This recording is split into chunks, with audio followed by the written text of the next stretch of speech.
আজ পর্যন্ত কোনোদিন শুনেছো অন্য দেশে, হ্যাঁ, তাদের নিজের ধর্মর লোককে কম সিট দিয়ে অন্য ধর্মের লোককে বেশি সিট দিয়েছে কোনো শিক্ষামূলক জায়গায়, কোনো মেডিকেল কলেজের মতো জায়গায়?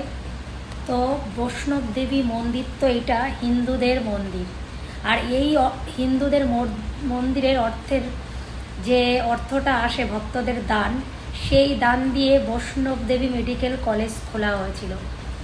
তো সেখানে 50টা সিটের মধ্যে 42টা সিট মুসলিমদের জন্য বরাদ্দ করেছে, বাদবাকি হিন্দুদের। তাহলে বুঝতে পেরেছো ভারতবর্ষের হিন্দুদের মন মানসিকতা কত সুন্দর, কত ভালো। আর এত কিছু করার পরে কি বেরোলো লাস্টে? ওই সমস্ত জায়গার থেকে কতগুলো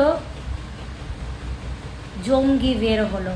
তারা কি করছিল, করার চেষ্টা করছিল? কিছু মানুষকে তো মেরে ফেলার চেষ্টা করেছে। মেরে ফেলার চেষ্টা কি, কিছু মানুষ তো কয়েকদিন মেরেও ফেললো ব্লাস্ট করে। আবার তাদের ইচ্ছা ছিল একসাথে 10 লক্ষ মানুষ মারার। বুঝতে পারছো? আরও জানি না কত জায়গায় এরা ছড়িয়ে ছিটিয়ে আছে।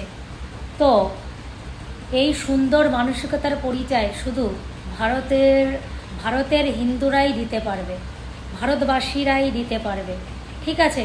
তারপরেও তোমরা বলো হিন্দুদের উল্টো পাল্টা বলে গালিগালাজ করো, এটা ঠিক না। কথা জেনে বুঝে তারপরে গালিগালাজ করবে, মানে ভালো মন্দ বিচার করবে না। শুধু হিন্দুদের বিরুদ্ধে ভড়কাতে পারলে বেঁচে যাও না। হিন্দুরা কখনো মিথ্যে কথা বলে না, যেটা ঠিক সেটাই বলে। জঙ্গিদের জঙ্গি বলেছে, এতে ভুল কি বলেছে? হ্যাঁ, ডাক্তারি শিখে মানুষ মারার চেষ্টা, তারপরে তাদেরকে আবার সাপোর্ট করছে কে? ওদেরই মাজাবের লোকরা। আর এই বিষয়ে কেউ কিছু বললে তাদের এসে কমেন্ট বক্সে গোষ্ঠীর ষষ্ঠী পুজো করে ছাড়ছে। শাক দিয়ে কোনো দিন মাছ ঢাকা যায় না, সবাই সব কিছু জানে, ঠিক আছে?